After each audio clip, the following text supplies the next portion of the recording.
Hello everyone. Today in this video we will discuss about the methods of application of shortwave diathermy. In the previous lecture we had covered the basic principle, construction and working of shortwave diathermy.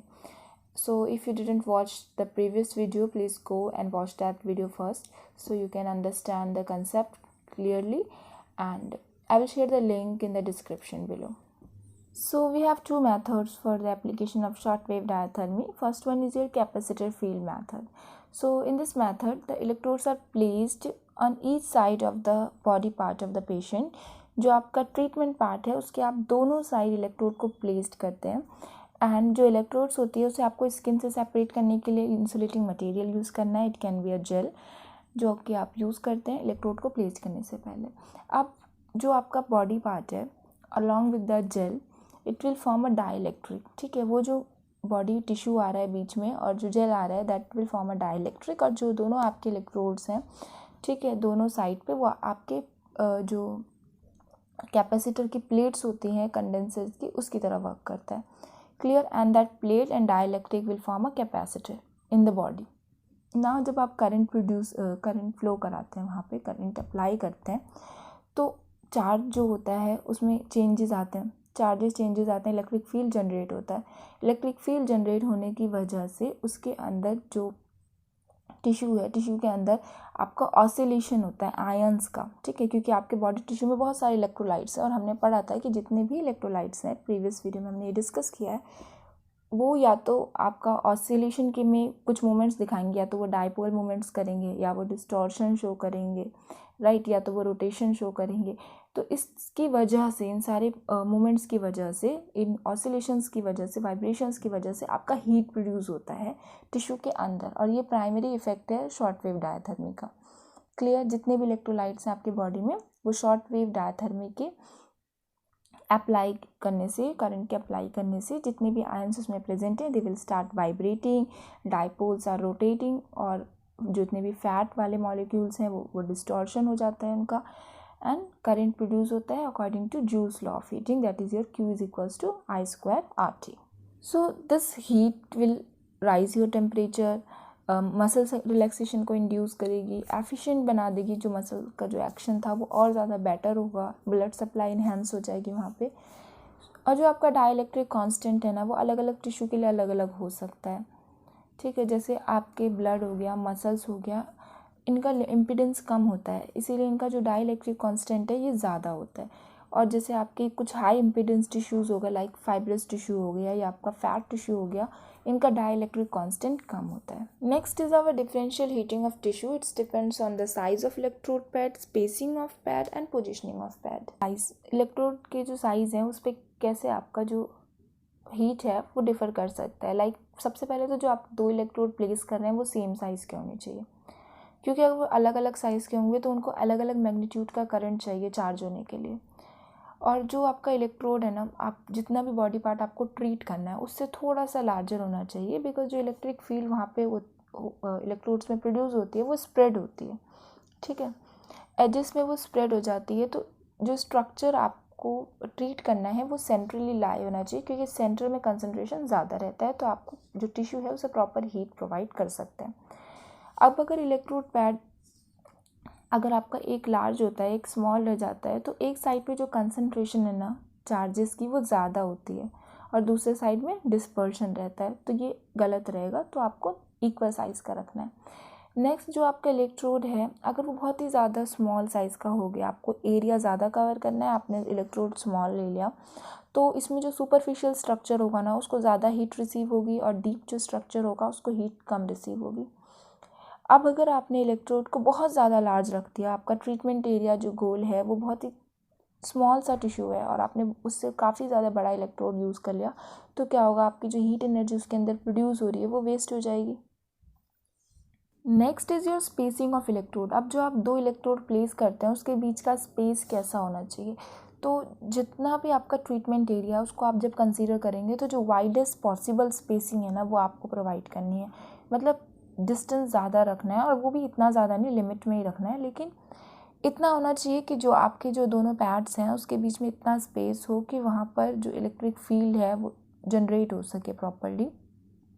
जब आप SWD के pads को properly placed करते हैं, उनके बीच में space maintain रखते हैं, ठीक है, और उसके डिस्टेंस को आप एक चीज़ से और मेजर कर सकते हैं, जो इलेक्ट्रोड पैड्स का जो विड्थ होता है ना दोनों पैड के, उसके विड्थ से ज़्यादा एटलीस्ट डिस्टेंस होना चाहिए, क्योंकि अगर विड्थ से कम होगा तो जो लाइन ऑफ फोर्स ट्रैवल करेगी वो पैड के अंदर ही रह जाएगी, तो जो हीट है ना वो आपके टिश्यू में प्रोड्यूस नहीं होगा। इलेक्ट्रोड के स्पेसिंग के लिए जो आपका सजेस्टेड स्पेसिंग है दैट इज़ 4 सेंटीमीटर मैक्सिमम, जिससे आपको एब्सोल्यूट हीट प्रोवाइड होती है डीप टिश्यूज़ में, और मिनिमम आप इसे 2 सेंटीमीटर रख सकते हैं। उसके बाद है आपका positioning of electrode.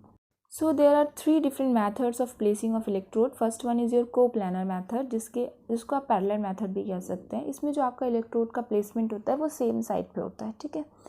So same side पे जब आप प्लेसमेंट करते हैं इलेक्ट्रोड्स की, तो इलेक्ट्रिक फील्ड जितना एरिया कवर कर रही है उतना एरिया आपका हीटअप हो जाता है। ये जनरली बैक पे किया जाता है।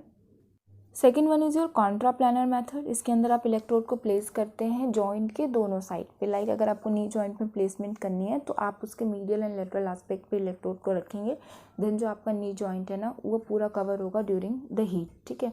So deep tissue heat provide होती है। नेक्स्ट है आपका cross fire method. This is very simple. इसमें आप पहले इलेक्ट्रोड को कॉन्ट्राप्लानरली प्लेस करते हैं, देन फिर हाफ ट्रीटमेंट में क्या करते हैं, इलेक्ट्रोड की प्लेसमेंट को चेंज कर देते हैं, ठीक है। लाइक एकदम 90 डिग्री शिफ्ट कर देते हैं। जैसे आप इसमें पिक्चर में देखिए, इसमें आपने एंटीरियर और पोस्टीरियर फील्ड में दिया है, ठीक है, ऊपर और नीचे आपका इलेक्ट्रोड का प्लेसमेंट है। देन फिर आपने क्या किया, हाफ ट्रीटमेंट में इस पर पेल्विक पे और बैक पे दे दिया, ठीक है, सुपीरियर एंड इन्फीरियर। सेम इसी तरीके से आपका क्रॉस फायर में क्या हुआ, हाफ ट्रीटमेंट एक एंगल में हुआ एंड हाफ ट्रीटमेंट दूसरे एंगल में। तो इसमें दोनों तरीके से जो इलेक्ट्रिक फील्ड लाइंस है ना वो जनरेट हुई, और जो हीट है वो दोनों साइड से टिश्यूज़ को मिली है। Next is your cable method. इसमें जो आपकी डायथर्मी मशीन है उसके आउटपुट से आप एक फ्लेक्सिबल केबल कनेक्ट करते हैं इंस्टेड ऑफ अ पैड, और जो ये केबल होता है ये पेशेंट के बॉडी के अराउंड आप कॉइल कर देते हैं। जहाँ पे पैड्स को यूज़ करना इनकन्वीनियंट है वहाँ पे आप केबल यूज़ कर सकते हैं। इसमें आप हाई फ्रीक्वेंसी करंट पास करते हैं तो इसमें इलेक्ट्रोस्टैटिक फील्ड जनरेट होती है, क्रिएट होती है केबल के एंड्स में, और सेंटर में आपका मैग्नेटिक फील्ड क्रिएट होता है, जिससे आपको जो है डीप हीटिंग जो है प्रोवाइड होती है इलेक्ट्रोस्टैटिक फील्ड की वजह से, और सुपरफिशियल हीटिंग इसमें प्रोवाइड हो जाती है आपके एडी करंट की वजह से। एडी लॉस होता है जो आपके कॉइल्स में, आपने पढ़ा होगा फिजिक्स में, तो उस एडी लॉस की वजह से, एडी करंट की वजह से आपको सुपरफिशियल हीट प्रोवाइड होती है। इस पूरे प्रोसेस को आप कहते हैं inductothermy. Now the techniques of application of inductothermy. Inductothermy को आप अप्लाई करने के बहुत सारे टेक्निक्स हैं। फर्स्ट जो है आप उसे कॉइल कर सकते हैं। जो लिम्ब्स होते हैं, लोअर लिम्ब सपोज आपको ट्रीट करना है तो उसको आप उसके अराउंड, उसके सर्कमफेरेंस के अराउंड आराम से कॉइल कर सकते हैं। आप होल लोअर लिम्ब को भी कवर कर सकते हैं एक साथ, और अगर आपका जो एरिया ऑफ ट्रीटमेंट कम है, लाइक अगर आपका फोकस सिर्फ नी पे है तो आप नी के अराउंड भी इसे रैप कर सकते हैं। नेक्स्ट है आपका हेलिक्स मेथड। इसके अंदर आप एक हेलिक्स जो है, जब आपको लार्जर या फ्लैट एरिया जैसे बैक है उसको ट्रीट करना है तो आप उसके ऊपर एक हेलिक्स बना करके ट्रीट कर सकते हैं। नेक्स्ट इसके अंदर ना आपका एक और मेथड आता है दैट इज़ योर सर्कोप्लोड। इसमें जो केबल है वो पहले से कॉइल करके आप एक इंसुलेटेड ड्रम में इनकेस्ड कर देते हैं। उसके बाद उस इंसुलेटेड ड्रम को आप पेशेंट का जो ट्रीटमेंट पार्ट है उसके पास रख देते हैं, ठीक है, बहुत ही क्लोज आप उसको रख देते हैं। नाउ जब आप इलेक्ट्रिक फील्ड, इसमें इलेक्ट्रिक करंट पास करते हैं तो मैग्नेटिक फील्ड जनरेट होती है, और इससे आपका जो है उसके जस्ट राइट एंगल पे आपका एडी करंट भी प्रोड्यूस होता है। एडी करंट की वजह से आपको सुपरफिशियल हीट मिलती है। इस टेक्निक से, जो सर्कोप्लोड टेक्निक है, इससे सुपरफिशियल हीट प्रोवाइड होती है। Next is the method of controlling the dose. आप कैसे कैसे डोजेस को कंट्रोल कर सकते हैं। तो जो SWD के डोजेज है ना उसे वॉट में मेजर किया जाता है, ठीक है, और जो आप इसे कंट्रोल कर सकते हैं उसके डिफरेंट फैक्टर्स हैं। लाइक जैसे आपका ड्यूरेशन ऑफ ट्रीटमेंट क्या होना चाहिए। ज़्यादा ट्रीटमेंट टाइम होगा तो डोजेस ज़्यादा होंगी, कम ट्रीटमेंट टाइम में दैट मीन्स आपने कम डोजेस दी। उसके बाद आप मिली एम्पेरेज जो है वो मीटर में आपको इंडिकेट हो जाता है करंट जो है। तो जो आप ज़्यादा वॉट का करंट लेंगे तो वो हाई डोज होगा, और कम लेंगे तो वो आपका लो डोज होगा। उसके बाद आपका जो पैड्स का जो डिस्टेंस है, जितना आपका जो पैड नियर होगा उतना ज़्यादा हाई डोज होगा। क्लियर है। सपोज़ आपका कोई क्रोनिक कंडीशन है तो इंटेंसिटी आप कंफर्टेबली वार्मथ इंटेंसिटी रखेंगे। ड्यूरेशन आप 20 मिनट्स रख सकते हैं क्रोनिक केसेस में, और फ्रीक्वेंसी इस डेली। एक्यूट केसेस में जो इंटेंसिटी है, सेंसेशन जो हो रही है पेशेंट को, वार्म सेंसेशन, उसके कम ही रखना है, और ड्यूरेशन इज़ 10 मिनट और frequency twice a day. Next is your physiological effect. तो जब भी आप शॉर्ट वेव डायथर्मी प्रोड्यूस देते हैं तो उसका प्रिंसिपल इफेक्ट है कि ये आपको हीट प्रोवाइड करती है, आपके टिश्यूज़ में मैक्सिमम हीट प्रोड्यूस होता है, आपके फैट टिश्यूज़ के अंदर टेम्परेचर भी राइज हो जाता है, इसकी वजह से आपके मसल्स में रिलैक्सेशन प्रोवाइड होती है, तो मसल एक्शन और ज़्यादा एफिशिएंटली होने लगता है, आपकी ब्लड सप्लाई इंक्रीज़ हो जाती है, ठीक है, और आपका जो मसल कॉन्ट्रैक्शन है वो भी अच्छे से इन्हांस होता है। और जो आपका हीट डिस्ट्रीब्यूशन है ना, ये डिपेंड करता है जो आपका एरिया, आपका जो टिश्यू है, आपके इलेक्ट्रोड के प्लेसमेंट्स कैसी है और कितना एरिया आपका कवर हुआ है, उस पूरे एरिया में आपका जो हीट है वो डिस्ट्रीब्यूट हो जाता है।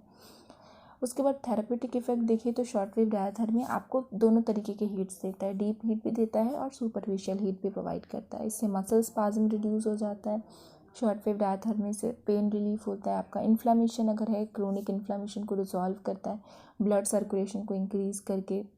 नेक्स्ट आपका ये इन्फेक्शन जो है, अगर कोई क्रोनिक इन्फेक्शन है तो उसे कंट्रोल करने में भी हेल्प करता है, WBC का काउंट इंक्रीज़ कर देता है, एंटीबॉडीज़ इंक्रीज़ कर देता है, तो आपका क्रोनिक इन्फेक्शन जो है वो कंट्रोल हो जाता है। उसके बाद अगर कोई ऐसी हीलिंग है जो काफ़ी डिलेड हो चुकी है तो उस हीलिंग को भी ये प्रमोट करता है, क्यूटेनियस सर्कुलेशन प्रोवाइड करके। अगर फिब्रोसिस है तो हीट जो है ना वो आपकी जो फाइब्रस टिश्यू होती है उसकी एक्सटेंसिबिलिटी को इंक्रीज़ कर देता है, जैसे टेंडन है, जॉइंट कैप्सूल्स है या आपके स्कार्स हैं, तो इससे आपका जो फिब्रोसिस है वो भी आपका रिड्यूस होता है।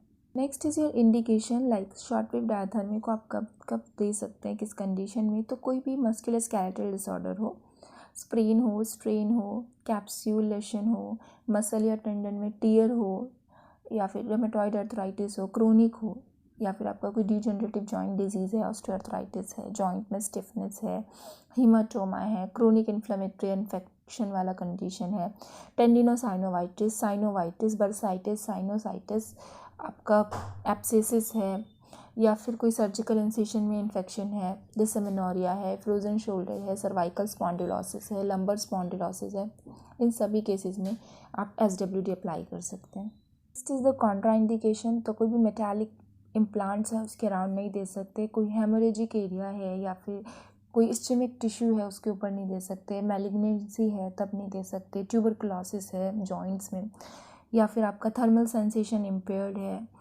अनरिलायबल पेशेंट है, मतलब कोऑपरेट नहीं कर सकता पेशेंट, या तो बहुत छोटा बच्चा है कोई, या फिर मेंटली इम्पेयर्ड है, ऐसे केस में आप ना दे तो बेटर है।